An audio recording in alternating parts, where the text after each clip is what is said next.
everyone, I'm Welcome back to my channel. Today I'm going to show you how to make the latest cake trend, and that is the fault line cake. And I'm going to show you how to make it in this fabulous dessert style, so stay tuned. So I start off with my 3 layers of chocolate cake, and I'm just filling it with some vanilla buttercream. And if you're interested in this recipe, leave a comment in the description box, or I should say leave a comment in the comment box, and I will make it my priority to make it one of my next videos.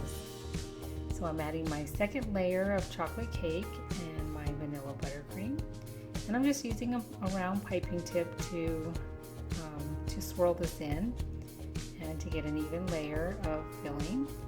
And I'm using my angled spatula to smooth it out, and sprinkles just for fun.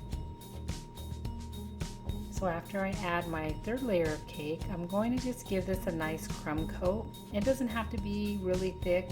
We're just kind of covering it and giving the sprinkles something to adhere to.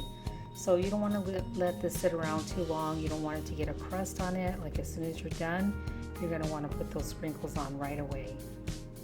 So once we smooth that out, it doesn't have to be perfect. You just want it to be an even texture. And so, yep. Super easy, just adding on the sprinkles. You're just slapping them on the side of the cake, and it's really easy to do. So once I've cleaned up that mess, I'm going to add my first part of my fault line, and for this I made like a golden color buttercream, and I just used yellow, gold, and chocolate brown to make this color. And you just want to go really easy on it. You don't want it to be too dark. So a little bit at a time on that, because gel coloring can be very concentrated. And for the top layer, I'm using the Hershey's Perfectly Chocolate frosting recipe. And I added a little bit of heavy whipping cream to that so that it would just have like a lighter texture. And so I'm using my metal scraping tool, not that sure what it's really supposed to be called. So this works really well for me. I like to put my cake in the freezer just for like 10 or 15 minutes, and that helps the buttercream to smooth out, and just find that it's a lot easier to work with once you throw it in the freezer. But I like to give it a nice smoothing first, and here, as you can see, it looks a little bit firmer. And so yeah, it was a little bit easier to get it just like that perfectly sharp edge that we like. And here I'm using a plastic tool that I made just to get some nice diagonal lines, and it's like a strip, and I cut the bottom so that it fits perfectly at the bottom of my board at an angle. So that I can get that diamond pattern that I like. And I didn't go like all the way up to the chocolate. I just pressed into the yellow portion of my cake to get the design that I wanted. And after this, I'm going to pipe it with I think it was a number 4 piping tip. You can go a little smaller if you want, maybe like a number 3, even like a number 2.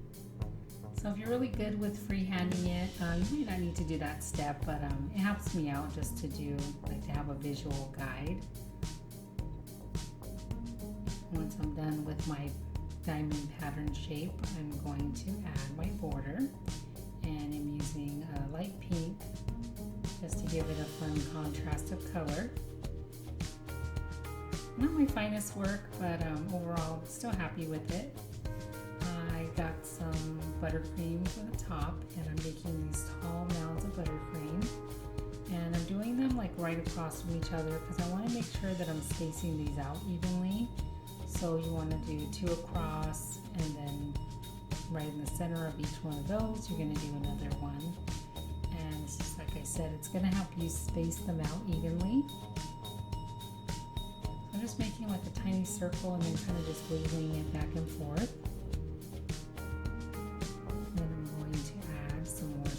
On top, and carry along the theme of the sprinkle theme. And I'm going to add some cherries for fun, because in fact I love cherries.